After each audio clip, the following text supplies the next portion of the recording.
In this week's episode of Back of the Grid, we're going to be taking a look back at the Italian GP and chat about Ferrari giving Red Bull a bit of a fight in front of the Tifosi, some interesting wheel-to-wheel battles, predictions, results, and of course, your questions from the inbox. So, let's get into it.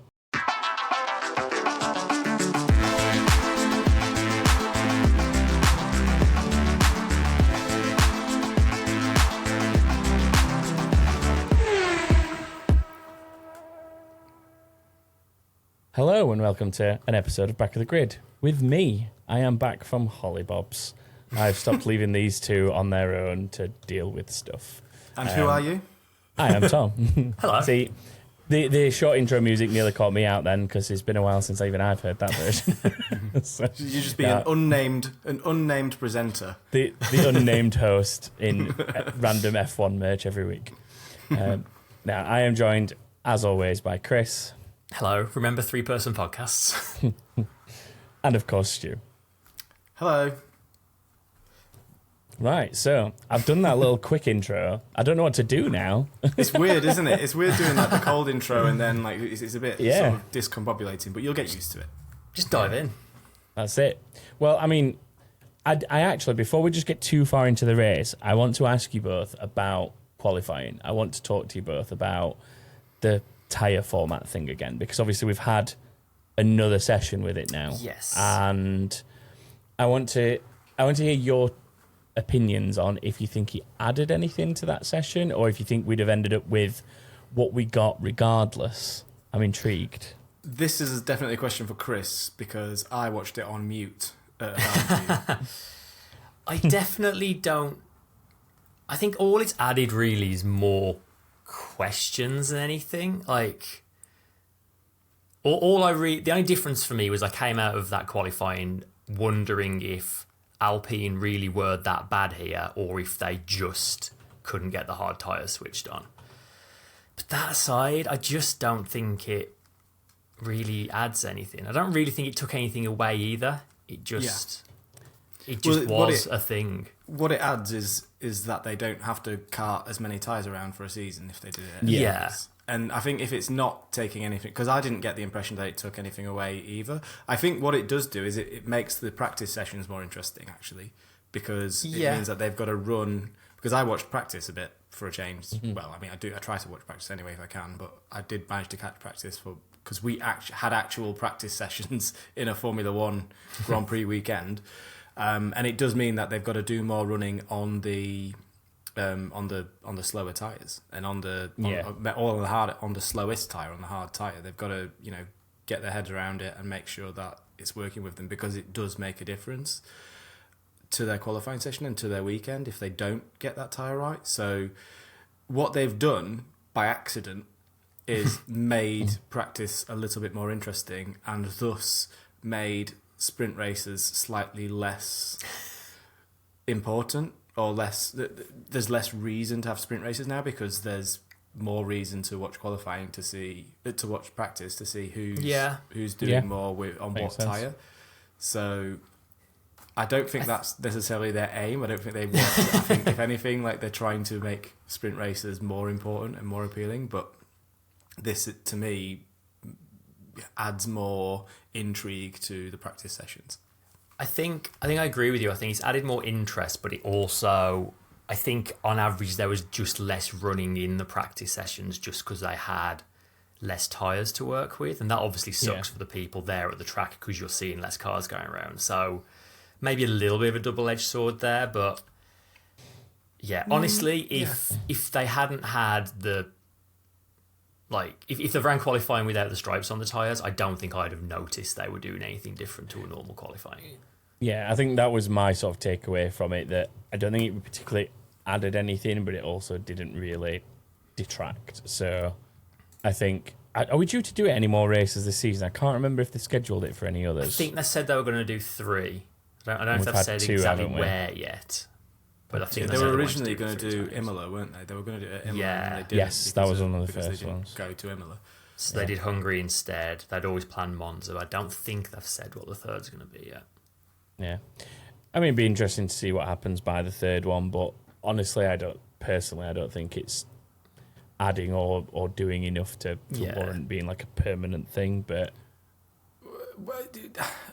Well, no, I think it is. I think the point of it is so that they don't have to take so many tyres around everywhere. So if they can do that, if they can do this without affecting the show too much, which is what it sounds like it's doing, then true, I think it's worth them doing, but because they've got, they do have carbon emission objectives that they're trying to meet by. Some might call them platitudes, but they've got they do have these objectives that they'd like to meet by 2030, and I think this is a step on the path to that. And to be honest, whatever they can do to improve the green credentials of the sport, then they absolutely should be doing it, because it's not the Stone Age. We're not, dinosaur juice is slowly on its way out. However you feel about it, and however alienated you feel by it, and however much you want to cancel our podcast now, I've said that. But it is what it is. The world's moving forward, and Formula One's got to move with it. Yep. The Bring Back V10s brigade are going to be all over us. Those guys. Just find a different juice other than dinosaur juice. It'll be fine. Well, Seb's on it. Seb's working on it. Yeah, exactly. Right, shall we talk about the race, guys? Yes, let's get into the race itself.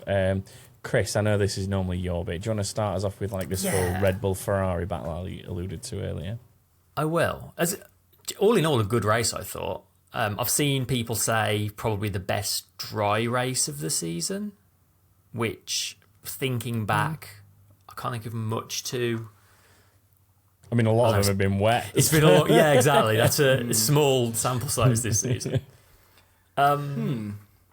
Interesting. But we had a proper, pretty much race-long fight for the podium positions. All 3 podium positions, which was great to see. Verstappen obviously got his 10th consecutive win. Had to probably work the hardest of the 10 for this one. Took him about 15 laps to get by Sainz, who obviously got that amazing pole position. And then defended his career depended on it. It's man, that first phase of Sainz just throwing everything in defence was so exciting. Yeah, it was, defensive drives are just so good to watch. His car was twice as wide as what everyone else's was. It felt like it was really, really, really good bit of driving. And then obviously because they were fighting, Leclerc was there or thereabouts behind them the whole time as well. Question for you both, and we'll maybe get called hypocrites for this because we criticised Red Bull last week for bringing in Verstappen when he was the second of the 2 Red Bulls. However, do you think Ferrari should maybe have brought Leclerc in earlier? Because in that first phase of the race, Ferrari were basically 2 against 1 against Verstappen. And part of me feels like if they brought Leclerc in earlier, having the first of the 3 to pit, that would maybe have, put a bit of strategic pressure on Red Bull, maybe made them think twice about things. At the time, I was sat thinking it because I was thinking to myself, they could essentially weaponise Leclerc and try and force an undercut. But in realistic senses, those medium tyres needed to go to the 20s in terms of laps to be a reasonable strategy. And at the time that looked like it could have been an option to threaten them, we were still mid-teens in terms of laps. It was 14 or 15 or something. And it'd have just been too early. They'd have ended up making their strategy into a 2-stop for Leclerc. Yeah. And I don't think it would have. If anything, it might have hindered them, and it might have brought him more into the clutches of the Mercs or something later on. I don't think he'd have been up there pushing Carlos for the podium had they done that. A different race, maybe, with different deg, possibly, but yeah, I think it was just too early to go from mediums to hards at that point. The other key word you used there, Chris, was strategy. And it would have involved Ferrari doing some lateral thinking in the realms of strategy. Yeah. I don't think they're capable of that at the moment. So they took however many years of strategy data and they stick to that. Whatever the computer spits out, that's the strategy. I think maybe they could, it's an interesting thought. I think if they had pitted him for the softs, say 15, 16, 17 laps into that stint, and he comes out, the undercut was powerful. So they could have brought him out potentially somewhere in between, well, alongside Verstappen, possibly in that situation. And then if that slows down Verstappen, it's like, how long are you going to be able to slow him down for, even with the grip differential between the two tyres? Yeah. Is Verstappen just going to go sailing by down the straights anyway? And which I think he probably would. I think it would have held him up a bit and maybe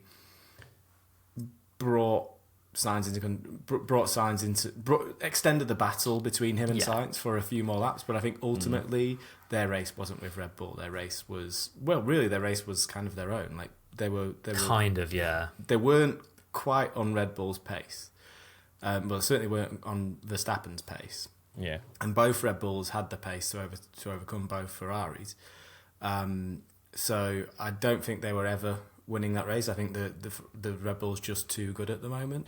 I think on that note as well, you only have to look at how quickly Verstappen ended up 10 seconds down the road once he'd finally made the move work. Like, the pace was always there. It was just eking out the right moment. I mean, he's obviously going to be slightly slower in dirty air through certain sections, but it was just finding the right moment to make the move work. And once he'd got the clean air, he was gone. And the Red Bull's just so much better on its tyres as well. That's the other thing. Well, I was going to say the Ferrari in comparison was back at its kind of tyre munching worst, at least compared to Red Bull. Very loose rear end as well. Like there was so many times. Like I think it was specifically kind of coming out the Lesmos that I was noticing it, but kind of just like the rear end really stepping out and drifting wide. Mainly for Carlos when he was under the pressure from Max, but just both in general, like. Really struggling. And I think Max in the cool down afterwards said something to Carlos about like how loose the car was, like how much sliding he was seeing, and Carlos was just like hesitant to like out and out agree to it because he's sat in a Ferrari and he knows the consequences, but he was just like, yeah man. Yeah. I think as well we only really got a race as long as we did because it's such a low downforce circuit. Red Bull's DRS advantage kind of didn't exist. As you say, once he was passed, he sort of just drove away. But it just shows how much of an effect that DRS advantage has had on their success this year. Yeah, definitely. Yeah. But yeah, as we said, 10 in a row for Verstappen, a new record. 15th in a row for Red Bull as well, which is also a new record. Wasn't all plain sailing at the end. The last sort of few laps, they were very worried about Verstappen's engine, and he backed off by like 2 seconds a lap over the last 4 or 5 laps. The gap came down massively at the end, which I guess is why you make a gap as big as you can when you can. But I was about to say, it says a lot that you're able to do that, doesn't it? Yeah, exactly. Despite bending 20 laps behind somebody else. Yeah, Perez came through as well for a 1-2. Again, for all the talk of Perez's rough season, this is the most 1-2s Red Bull have ever had in the season already. He's got the biggest gap he's ever had over Alonso as well now in the Drivers' Championship. Red Bull have never finished 1-2 in the Drivers with all their years of success, which is crazy. I think it just shows you just how good this car is compared to everything else. I don't think it's necessarily that Sergio Perez is having the season of his life, because we know that he isn't. But the fact that he can still do that in that car just shows you what a great car it is. He's having certainly not having his best season, and he's still able to bring back a poor qualifying. He's done it on more than one occasion because that car is the class of the field by at least a second. Yeah. As we said, Ferrari were never really properly in the fight against Red Bull. Leclerc came out of the pits alongside Sainz about a third of the way into the race, and then they basically just seemed to fight each other for the entire rest of the race. Which, I mean, it was great to watch, and hats off to Ferrari for letting them go at it right to the end. I feel it's not like often they do that. It's not often Ferrari will allow that. I kind of feel like from a Ferrari point of view, they maybe should have called that off a bit sooner, but like both the drivers were just like beaming afterwards. They were like, that was right on the limit, but absolutely loved it. Like that one, a couple laps in the end, Leclerc was so close to steaming into the back of Sainz all locked up. Yeah. It was proper fighting between them. It was great to like watch watching Gran Turismo. Turismo races, except they don't go into each other.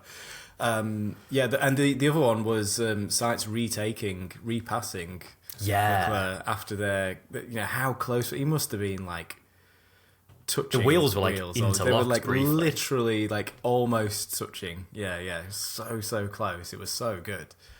Yeah. Always good to see Ferrari doing well at Monza as well. Like, they always seem, no matter how bad a season they're having, they always seem to manage to pull something out there. So, yeah, really fun to watch. Should we keep going? Yes. Yeah. Mercedes 5th and 6th. I'd call it an adventurous race for the two Mercedes drivers. Certainly wasn't their best performance.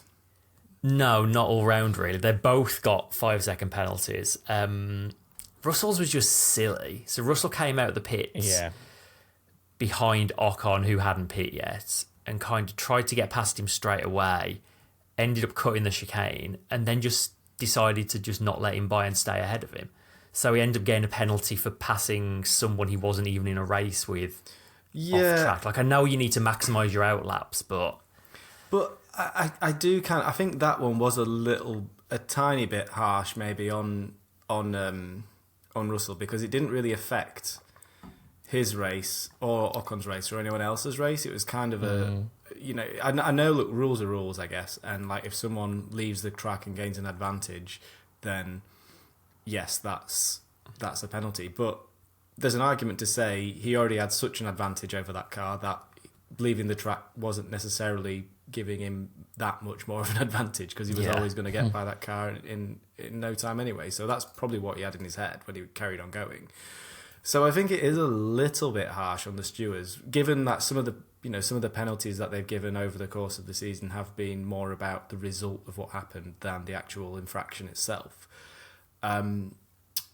But yeah, I mean, it is a slam dunk penalty still. If you, by the letter of the law, it is a penalty. So you can kind of see why they did actually do it. yeah. But it's just after that. Sorry, when you look back at Zandvoort and you see what happened to, I think, Gasly with Verstappen, and they didn't even look at that, I think that makes it kind of a bit weird. It does, and I think this race really highlighted the difference between the racing rules in F1 and basically every other motorsport. Like, the amount of times we saw people go up the outside of turn one, and if their front wheel was like an inch behind the other driver's front wheel, they just got driven off the track. And in pretty much every other motorsport, at that point, you've earned racing room. But in F1, it's just, if you're not fully alongside, you'll just get driven off the road. And I thought it was very telling as well, the amount of times we saw, I mean, Hamilton had his own separate transgression that we'll get to, but the amount of times we saw Verstappen and Hamilton in moves at turn one, and they always, the second they knew they weren't getting the space, they always backed out. Like, you really saw the experience of those two drivers over pretty much everybody else. I mean, I didn't see much of Alonso. I would guess he was in a similar boat, but you saw so many people lunging it up the outside and having to cut the corner, whereas Hamilton and Verstappen both just seemed to know when to pull out, when to leave it in. They've learned from each other, haven't they, those two? Exactly, that's the reason. Given what happened there a couple of years ago between them. Yeah. I mean, that was hilarious, wasn't it? Let's not get into that, though. Yeah. Shall we talk about Hamilton's? Yeah, Hamilton. So he ran the alternate strategy. He started on hards. He probably pitted a bit too early to make it fully work. He only did a smidge over half the race distance on the hards before he switched to mediums. So probably a little early, but he still kind of was making it work, and he was making progress on the mediums towards the end with everyone else on the slower hards. And then he just drove Piastri off the road. I don't know how else to put it, really. He did to Piastri what Leclerc did to him 2 or 3 years ago, didn't he? Kind of. So yeah, Tom and I had a quick look at this before. Well, I had a look at it and described it to Tom because Tom couldn't see it. But essentially, what I think has happened there is Hamilton. What Piastri's doing is trying to give him a bit of a squeeze, which is well within his rights to do. He doesn't want to give him a wider line going into that corner because he's thinking about he's thinking about making it difficult for him and slow him down because he's got his teammate up the road who doesn't want to get his teammate. Hamilton, in Hamilton's head, thinking, I want to push him further out to the edge of the track so that I can get the fastest line through this chicane as I can. And I think Hamilton is maybe thinking, oh, he's going to move onto the curb when we get to the curb, so I'm still going to have that little bit more space, because at the point of contact there is actually about probably 1.5 feet, maybe 1.5 meters, maybe 1 meter of space to Piastri's right, so he doesn't take up the full amount of track, and Hamilton's probably expecting him to do that to widen his own line to go through the chicane as quick as possible and not lose time to the people behind him. So, all things considered, I do think it's a penalty. I think Hamilton was a bit silly to chop across maybe the way... It's not a chop as such. It was clumsy. It was clumsy. Yeah. He moved across into a space that probably wasn't going to open up for him. I think as well that maybe don't want to necessarily sort of victim blame Piastri, but maybe there's an element of he's fighting a rookie here, like...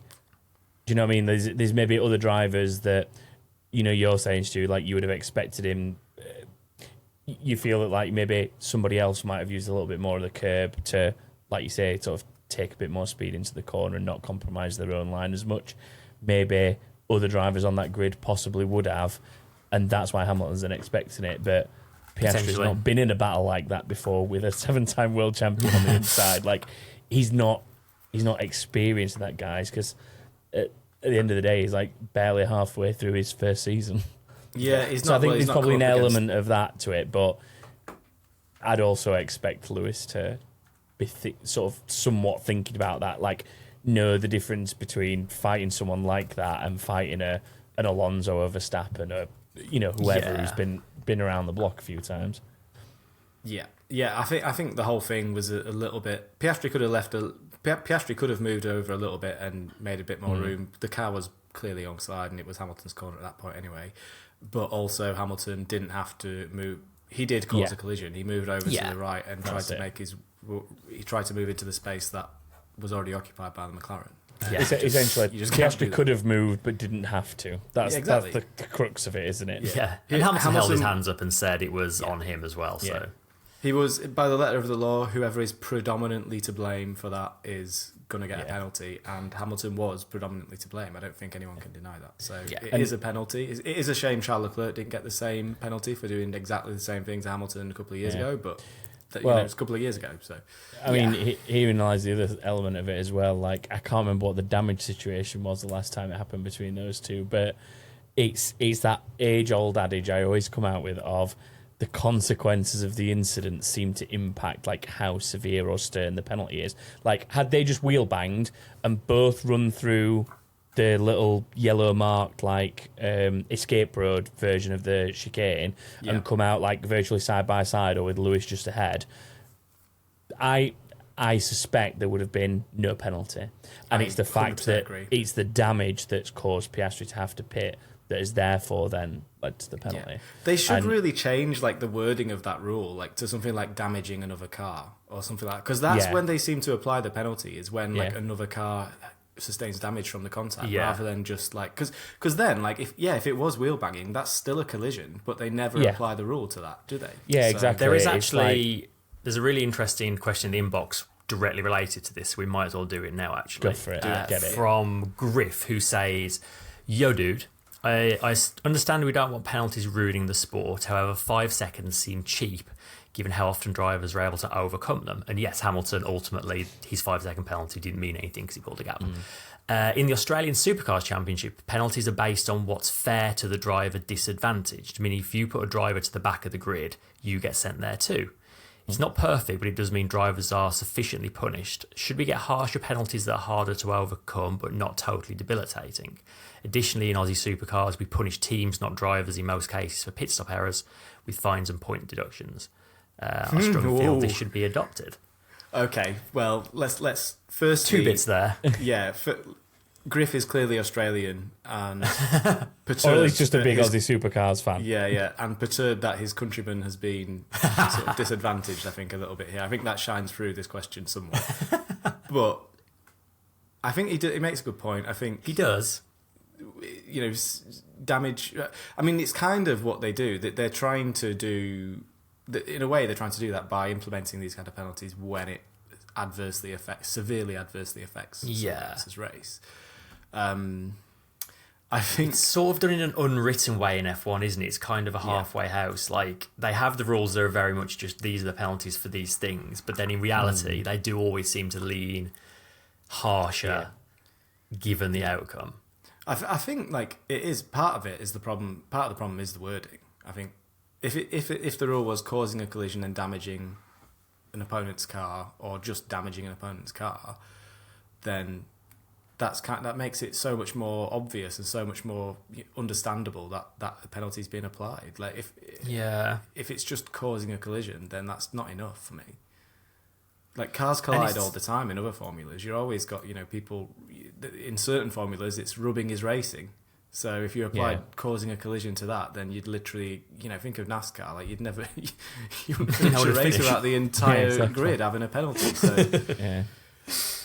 Because, like, with corner cutting, there's always, like, the wording of gaining a lasting advantage. Like, maybe you can have that kind of thing applied in wheel-to-wheel racing as well. Like, if you gain a lasting advantage over the driver you're racing by causing a collision, like, something along those lines, maybe.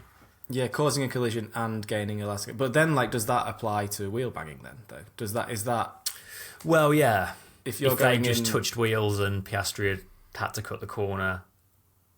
Yeah, because this, when you look at if the rule is causing a collision, then why didn't Norris get a penalty when he tried to overtake Piastri and they touched wheels and they collided? Yeah. That was a collision, right?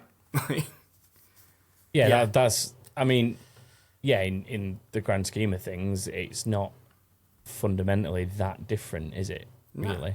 Not to the word. The wording of it is the same, right? They collided. Their wheels. Yeah, collided. I mean, it was even investigated as causing a collision. Yeah, because they collided. But apparently it wasn't a collision, so there was no penalty necessary in that instance. It's strange, isn't it? But none of this is to say that the penalty isn't deserved. I think the penalty is absolutely deserved. I just think the wording of it is ridiculous. Again, we come back to this old thing of the words in the rules are badly written and need updating and need to reflect the reasoning for some of the penalties that get handed out, because causing a collision just isn't sufficient to it is, because they've applied a penalty, but it falls apart as soon as another collision happens and no damage is caused to a car and they don't apply the penalty, because by the letter of the law a collision has happened, therefore someone caused it, therefore a penalty should be applied, surely. Yeah. Interesting stuff. Yeah, and thank you, Griff, for sending that in. It's always like interesting to hear comparisons to series that we don't necessarily watch. So I appreciate sending that in. I do love Aussie Supercars. What I have seen of it is I need to watch more of it. I have always wished I could spend more time watching it, to be fair. Hamilton got 2 points on his license for that. That seems a little excessive, but like we've done license points to death. Yeah, I mean, you know what? I've seen license points given out for way less than that. So that's what I was going to say. Like, we've seen them given for far, far, far less than that. I do think it's maybe one of the rare occasions where you can just about justify, because it doesn't take many steps for that kind of mistake to go a lot worse. So I think this is one of the rare occasions was actually I'm not so against a couple of penalties. Yeah, no, that's fine. I think he made a mistake, and they're there to punish those kinds of mistakes. So yeah. Anybody else who wants to talk about race-wise? Well, we can talk about Williams this early in the show again, which is always an exciting thing. Because I guess kind of as expected at Monza, that car was fast and near impossible to overtake, as both the McLarens will be able to tell you. Yeah. Albon followed up his fourth in qualifying last week with sixth this week. And he only lost one position the whole race. Hamilton was the only one that managed to get by him. Equals Albon's best finish of the season for seventh. It's the first time he's ever scored back-to-back points for Williams. Just great. Williams continue to move forward, and Albon continues to be just having the season of his life, really, isn't he? He's driving so well. Yeah, driving really well. He's really justifying his place, I think, as number one driver in that team as well. I think he's bringing a lot to the table. And it's just really good to see a team that have had such struggles like Williams finally starting to string together some decent results. Yeah, Sargent ended up a few places outside the points again. He sort of missed out by a couple of places, which he's done a few times recently. He did pick up a 5-second penalty for a collision with Bottas, which wasn't shown on TV. Have you guys seen it? I didn't actually see that. It's bad. I've seen that he got a penalty, but I've not seen the collision, to be fair. So Bottas got past him through turn 1 and 2. Then they went sort of side by side through Curva Grande. Like, I think Sargent had like his front wheels level with Bottas's rears. And then they went into the second chicane, and it looked like he just hit the brakes about 50 metres later than any other lap. Bottas tried to turn in, and he just went like he would never have made the corner. Steamed into him. It was bad. Oops. Any penalty points for that one? I'm actually not sure if he did. I assume he did. I think 5 seconds is lenient. It was definitely one of the more egregious things of the race. But yeah. Who's next on the list? McLaren. Piastri actually out-qualified Norris. That's probably the closest pace-wise I think they've been all season. Piastri's just been closing that gap race on race, hasn't he? Like, it's very impressive. It feels like almost feels like, well, I think a bit of it is Piastri sort of finding his feet in Formula One, obviously, and getting used to the car and getting used to the new formula, getting used to racing these guys. But I also think maybe as that happens, maybe Piastri's sort of getting better at setting up the car as well, and just closing that gap bit by bit by bit. I don't think there's much in it between those two drivers. I think they're both really, really similar on pace and quality. Yeah. I think they're both excellent drivers. I think they're both future wheel champions if they can get in the right car. So yeah, it's exciting to see that. I think of all the head-to-head battles going into the remainder of the season, I think this one is going to be could turn into a pretty spicy one. I think it could be really interesting. Yeah, and then especially next year if they give them a decent car from the start of the season as well. Yeah. Who knows? All bets are off next year, I think. Who knows what's going to happen? Weirdly, McLaren decided to pit Norris first, who was second on the road, which led to them being side by side into turn 1 when Piastri came out of the pits, and they ended up colliding. I remember Anthony Davidson on Sky said he watched the onboards, and Piastri, he was on the inside, but he was basically a full lock. So it's not like Piastri just steamed in. I'm not sure if their blame was apportioned. It was, again, a bit silly. Not what you want to be doing as teammates, especially running up as high as they were. But yeah, they could never get past Albon, and then Piastri ended up dropping out of the points after that incident with Hamilton. Did get his first ever fastest lap in the process, though. No, that's good. And led his first laps as well. We very briefly had a McLaren 1-2 when the pits were cycling, and Piastri actually led a couple of laps. Anything more on McLaren before we move on? Nope, let's rattle through the rest. Aston Martin, after a really good last race, were pretty anonymous.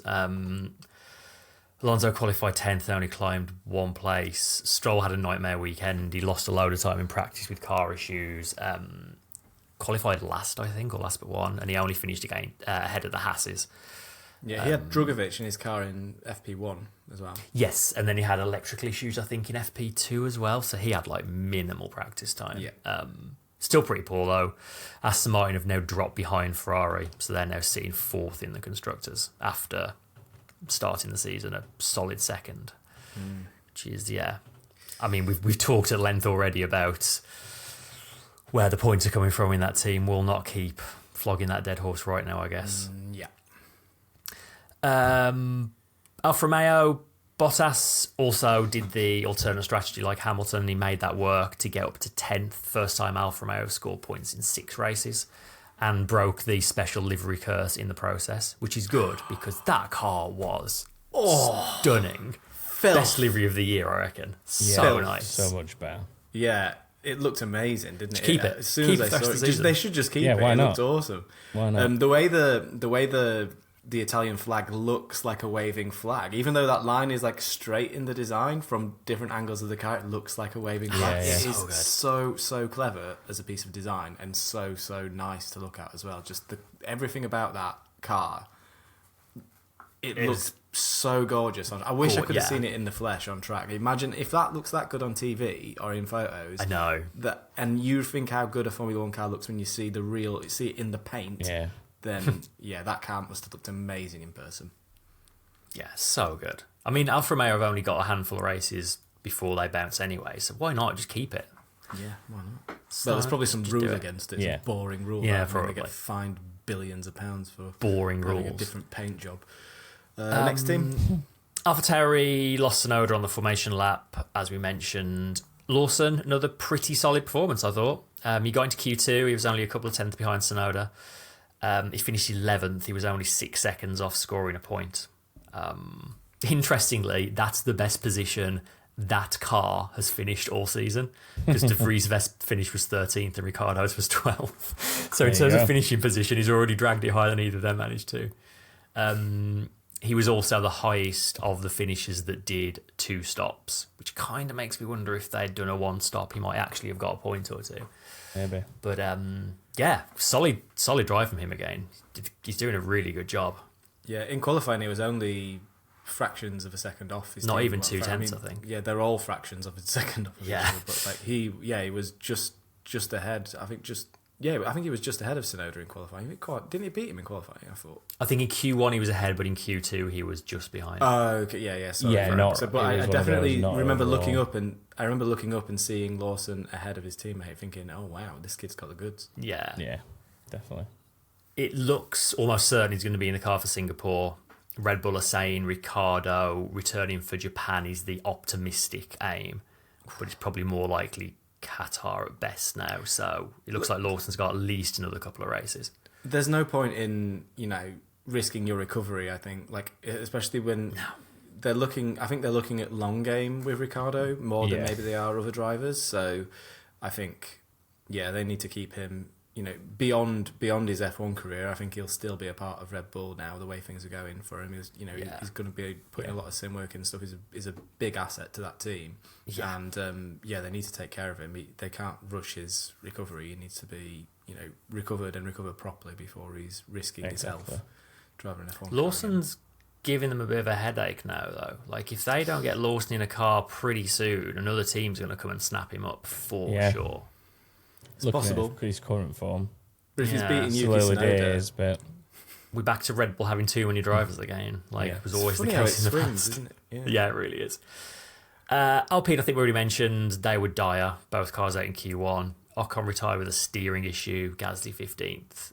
They were just nowhere. Alpine are sort of pointing to this as evidence that they should be able to unfreeze their engine because they're so far behind everyone else. But that was more than just engine. That was... Yeah, let's see how they go at Vegas, where it's just like one big straight for a big part of it. I'm not sure I'm buying that. I think this is just another excuse for them to try and bang that drum a bit more that they need. I think it's very much what it is. More engine. And then finally, Haas. Magnussen said it was their worst race of the year. His tyres were falling apart and there was no balance. They were the only cars to be lapped, and Alfa Romeo have now cut the gap to them in 8th to 1 point. Oh dear. Continues to be miserable at Haas. Haas continue to be crap. Yeah. Driver of the day. Tricky one this week, I think. You want to give it to Sainz, don't you, for battling as hard as he did? That's the weird thing, isn't it? Like, I actually think across that race distance, Leclerc was definitely the quicker of the 2 Ferrari drivers. So the fact that Sainz finished ahead is probably...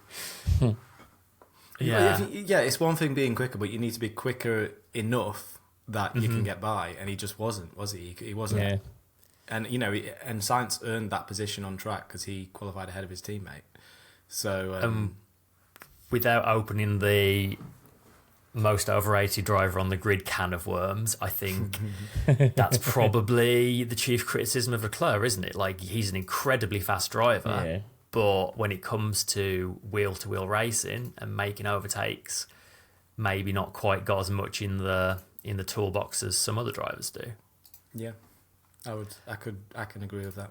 Yeah. Who else? I mean, Albon. You've got to mention Albon. Yeah, Albon's got to be there. Even if the car's suited to something like Monza, I think it's still a really solid drive for him. Yeah, I think Perez as well. Perez did the business this race. Yeah, he did actually. His qualifying was poor, but he did. He did what he did. He fulfilled the brief. I think got Red Bull 1-2. I think the only sort of smudge on giving it Perez for me would probably be the number of times he tried to dive around the outside of someone into turn one, cut the chicane, and was like, "Oh, I got pushed off," even though there were no. Yeah, well, that was a couple of those. That was pretty egregious. The one he did. There was ones that he did that specifically, but there were just like a few kind of very late dives that were never going to work, and he was ended up cutting the chicane and having to give the place back. So I think that it's a little bit of a smudge on it. It's not like it was a poor drive or anything, but I do think you don't win fans by doing that, do you? When it's pretty obvious off board that, I mean, he might he'll say he feels like he was pushed because he couldn't necessarily see the other car or whatever, but like from outside it looked like a barefaced lie. Yeah. let's not mess around. Yeah, It looked total bull. It looked like he just couldn't be bothered to turn in anymore, and he was like, "Do you know what? If I bail on this early enough, I'll not hit the bump thing in the..." Yeah. Because he essentially went for that. I've noticed that they've removed one of those this year as well. I don't know if either of you noticed that. The first one that they'd hit as soon as they leave the track has gone. And then the second one, as they sort of re-enter the track, there's like the tiniest little slither between where it ends and where the grass starts.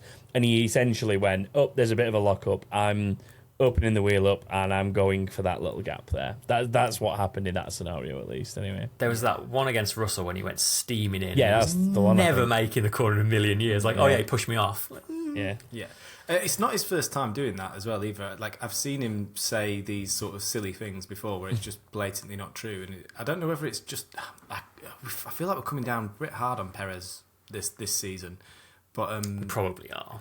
I've heard, it's not the first time I've heard him say obviously wrong things while he's been racing, which is a bit it doesn't sit well with me. I don't like it, but I did like race drivers. We heard a lot of drivers being like, "Oh, he pushed me off here. He did this." And as much as I don't like when Verstappen complains when people do things that he does against him, the fact that Verstappen just went, "That was naughty," and left it at that was quite enjoyable. Like, well, you'd know. Yeah. I mean, I think that's the beauty of that comment, though, isn't it? That's like, that's one of mine. Like that, there was a little bit of a. You could almost hear the grin as he said it, like just because of the tone of it. Like it was a playful comment more than a complaint, I think, which is a kind of. I don't know. I liked it, to be fair. So we need to pick a driver of the day. We need to actually choose one. Honourable mention to Lawson, I think we have to do. Considering it's second race and first full race weekend, isn't it? So I think honourable mention to Bottas as well for dragging that absolute shed of a car, beautiful shed, but a shed all the same into the points was actually probably one of Bottas's better drives because he's had a pretty ropey season. Yeah. He just loves Valtteri Bottas, doesn't he? I've filled my contractual obligation as the number one Bottas fan here to mention him. Always banging on about Valtteri Bottas, Chris Evans. I'm picking Sainz this week. That makes my life easier because I was going to say Sainz. No response. No, he's just ignoring you. He's pretending you're not there. Rolling through it. I am picking Sainz. Sainz it is. That was easy.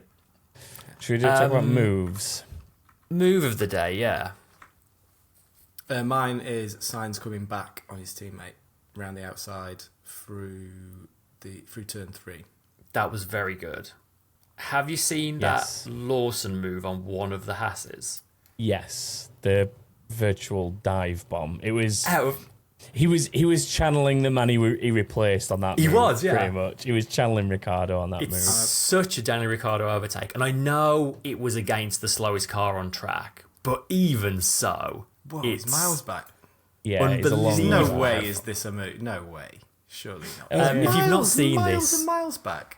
Go look on various internet places and just look for Liam Lawson passing a Haas at Monza. It's unbelievable. That is way further back than what Ricciardo did. It's he's actually lost ground going through the Parabolica. He gets a worse exit through the Parabolica, then just sends it. Just sends it. He follows him all the way down the straight.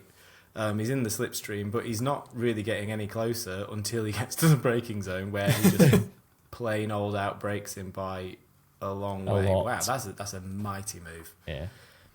Yeah, I'll vote for that. I can take that. Yeah. Liam Lawson is that was an easy one. That's a mad that huge wasn't move. shown on the race broadcast. It was crazy, isn't it? Who'd have thunk it? You're missing something that interesting that happens because we're watching the wrong thing. That's not. Yeah, don't get me started. No comments on that. I had a couple of moments of those during the race. I want to move to the final award for the race. What the f*** are we doing here? I know me and you are on the same page with this, Tom. And I'm going to let you describe it because you were going to do a better job than me. Oh, it's dumb cameras again, isn't it? So I can't remember the name of it now, but basically, as they come out of the Lesmos, between the Lesmos and Ascari, where they go like under the dip, under the old banking, there's basically like an old gateway building that's part of the parks that the circuit is built in, and for whatever reason, TV direction decided it was a good idea to position a camera behind that point between the two like tower points of the gateway to see a car for what is about 0.5 seconds and then try and follow it down the straight into what was just a view of trees. It was the trees in the back of people's heads who were watching the race. It was dumb. I mean, okay, maybe once or twice, castle cam style, like look between the two power points of the gateway, the two tower points of the gateway, and have a few cars just like focus it and just have it like boom boom boom boom and then just leave it. But to try and follow them through trees, it wasn't just the fact that they did it once either. It's the fact that roughly, on average, every 3 laps, they were like, "Oh, the Ferrari's coming again! Quick!" Like, what? Why? It's just clutching at straws for creativity. I think it is. But my issue with it is like, if it was good, then fair enough. But it wasn't. I think you need to know when to sort of to give up on an idea. Yeah. And you've got to think of the logistics that have gone into that shot as well, because that camera's high up, so they've probably got a cherry picker or something, or a crane holding the guy up with that camera to do it. So they've invested a lot of time and effort into making that shot, and it's just ineffectual. It doesn't bring anything to the thing. Maybe once, but then they've done. They've gone and set it up, so it's flogging that dead horse, isn't it? Going, we've done it, so we better show it. And it's like not always. You need to know when it's not bringing anything to the table, and I think that was one of those. Just like Castle Cam, that's one of those. I feel like as well, it kind of got pushed on commentary to mention it, at least on F1 TV version, because it happened about 4 or 5 times. At which point I was like, turning to Emily saying, "I wish they'd stop showing this camera. It is so pointless." And then literally like the 6th time it happened, the next time around, was it? I think it was Alex Jakes this week on F1 TV, but whoever it was basically just went, "Oh, and there we have a view from within the park over those towers." And like, they've literally probably got him to say that and like kind of handed him a script. As well, I can tell you exactly what's happened. At the start of the weekend, they've remembered that there's loads of trees down in Monza. If you didn't realise this, Monza Park, there was a big storm passed through it. They lost like 10,000 old trees, which is a bit of a shame. But they've gone there and gone, "Oh, you know what? Now there's no trees. There's less trees obscuring the track. We can somehow turn this into an asset." And it's failure. They haven't turned it into an asset, have they? It was worse because they were still like trying to shoot the cars through trees. I was about to say they found the only bit of trackside, but still had trees, and then shot those instead. It was actually worse than tree cam that we used to have at Paul Ricard's. Like, I think you saw less of the track with this unit of tree cam.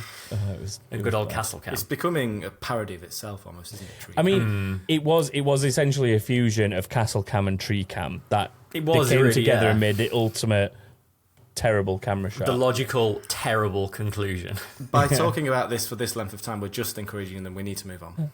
Yeah. I think that's the winner for me. We should mention the weird aborted start and then all the mechanics wanting to get back on track but not being allowed to, and then a couple of Alpha mechanics were just like, "We're going to go anyway," and just like jump in the wall.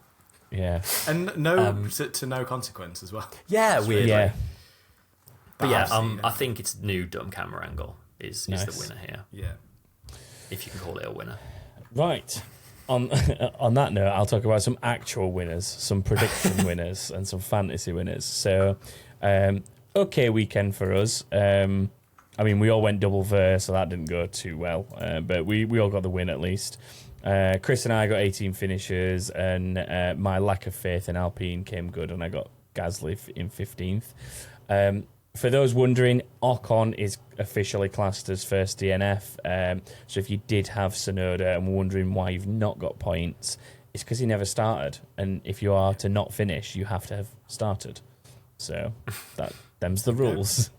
In terms of points overall, there are 10 people with our highest score this week, which was 3 points. So I'm not going to go through names specifically, but all the standings are on the site, so you'll be able to head to backofthegrid.com and find yourself on there. In terms of the overall standings, James Hunt and Effortlessly are tied at the top on 32 points, and very closely behind in third is Benjamin Claxton on 31. Jumping over to Grid Rival Fantasy, to Back to the Future won this week with 1,027 points. And our overall leader is still Effortlessly with 14,189 points. Wow, we might have a double winner on our hands by the end of the Yeah, season. Effortlessly having potentially. a heck of a season. Yeah. And then over on the Formula One fantasy, like the sort of official F1 fantasy, Alpine RT was this week's winner with 325 points, and the overall leader there, as it has been pretty much all season, is Spinquisition. They have 4,166 points. If you want to get involved with any of that, head to backofthegrid.com. You can sign up for the Predictions League. It is worth doing because if you get 5 out of 5, there is a prize. Our recent prize winners, you've obviously all been contacted. We've heard back from some of you. If you're listening and you haven't got back to us yet, please do so we can sort your prize out. But yeah, there's links to the fantasy stuff on there as well. Cool. Chris, Very quickly before we do inbox, couple of little bits. couple of champions were crowned over this last weekend. Alex Palou won his second IndyCar championship in what was a really good race actually in Portland. Yeah. And Gabriel Bortoleto won the F3 championship, weirdly while sat in his car in the pit lane in qualifying. Because there's points for pole position in F3, and his championship rivals needed those pole position points to even have a chance of catching him. And then it got red flagged and didn't restart, so he was just kind of sat in his car waiting, and a red flag came out which confirmed him as champion, which was a little bit bizarre. But yeah, he's kind of one of Alonso's proteges. He's part of Alonso's management team, and he's a pretty exciting young driver. Almost certainly going to be in F2 next season, so keep an eye out for him. Cool. Should we do some inbox? Yes, let's do some inbox. Keep it saying now. Stay out. Box. Hey, man. Okay, I'll do the first two because they're related. First one from Darth Kilowog. He says, "Yo, Joe." That's a new and interesting way of saying hello to us. There was a long conversation on F1 TV during quali about how there was a gentleman's agreement to not overtake in the last sector, which DC correctly called out as being ignored. Do you think the unwritten rules of F1 are changing? And a related question from Cody B. Do you think the maximum outlap time rule during qualifying worked? The main feed commentary said both Ferraris apparently went over time, but they weren't penalised. Well, it's not. If it's not being policed, then it's definitely not working. So, on the gentleman's agreement thing, I think if you ask any driver, they've all basically said there's no such thing. It's something somebody's made up and said at some point, and it doesn't actually exist. It maybe existed in the 60s, but yeah, I mean, back when there were gentlemen. It gets like mentioned every time we're at Monza or something like this happens. Like when people were like overtaking George Russell at the Hungaroring a few races ago. Like it gets mentioned every so often, but even the people that like are like on the worst side of what's happened will say there isn't an agreement. It's just it is what it is. Like yeah. If this is such an issue, if it's such an issue for all of them, then they ought to be lobbying the FIA to make it a rule, make it an actual rule. And they're not. So I don't think they're that bothered. So well, the thing is, they brought in the minimum outlap time. But all it means is they go fast enough in the first two sectors that they can crawl to a near stop in the final sector. They need a minimum final sector time to stop everybody queuing up in the final corner. Yeah, and that's possible because we've got the virtual safety car system, which gives them a delta. So it's absolutely, it's something they could easily program into the system at some point. Obviously, it would take resource and time to do that. But they could literally have, like, as they cross the line into Sector 3 on the dash, this is how long you have to get to the start-finish line. Otherwise, insert penalty here, I guess. Yeah. But I think the simplest thing is just make the rule no overtaking in the final sector. So you need to have all your work done before that would you get also to the final help. sector. And then with the Ferrari one specifically, I don't know how much they were over it by, but it wasn't a... The thing with it is, in the race direction notes, it wasn't a hard and fast 1 minute 40 seconds. I think it was 1 minute 40 seconds, they say it too. It wasn't like, that is it, hard cut off. It was 1 minute 40 seconds, and you'll be then, like, kind of essentially asked to explain yourself or show why.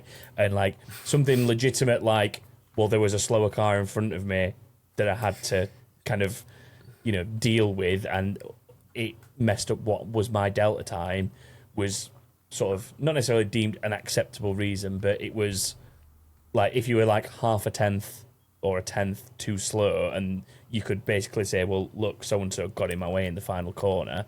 Yeah.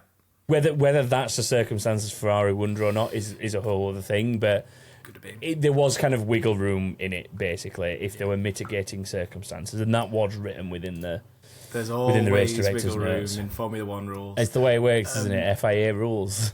The thing I would say about the maximum time limit thing is it did work, because generally speaking, if you saw the F2 qualifying and what happened there, it was basically a mini race. Yeah, it was it just all got really, really silly. So and that didn't happen in Formula One. Therefore, and I think it didn't happen because probably, I don't know, maybe people had already, because it had already happened in F2 and Formula One didn't want to make the same mistake. None of the teams wanted to make that mistake, but also because probably they put a minimum lap time in to force them. So yeah, in that respect, I think it did. Yeah.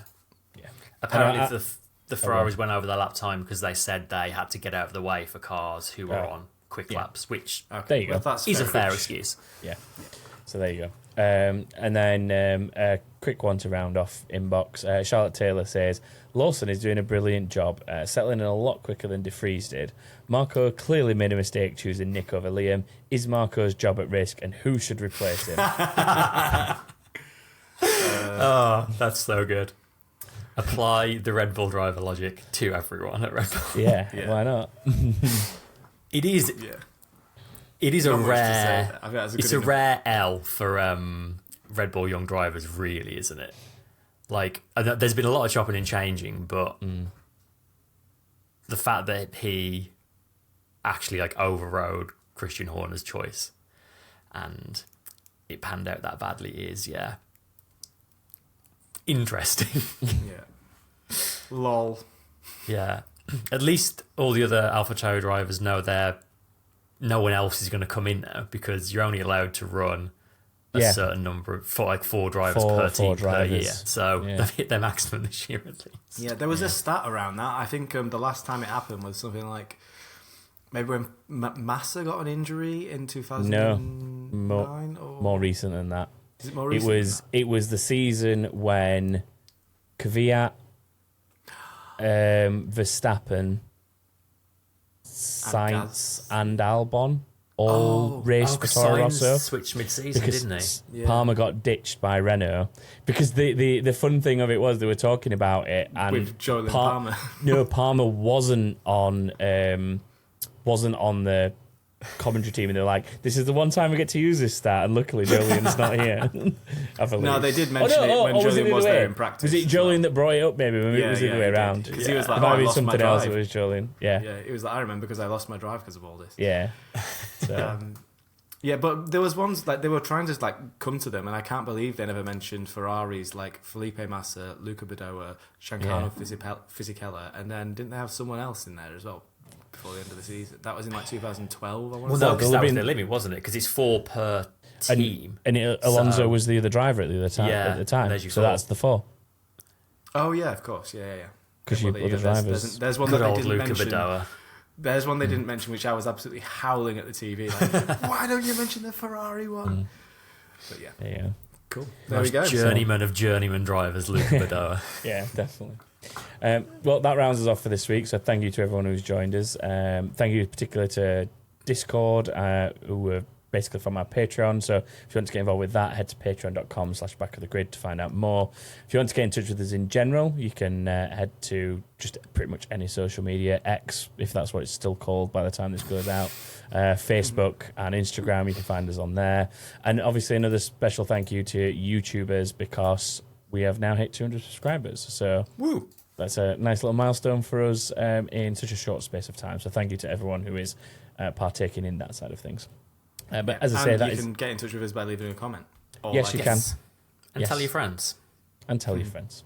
But yeah, that is all for this week. So thank you very much again for joining us. And we'll be back next week to start looking ahead towards the Singapore Grand Prix. Goodbye, everyone. Bye.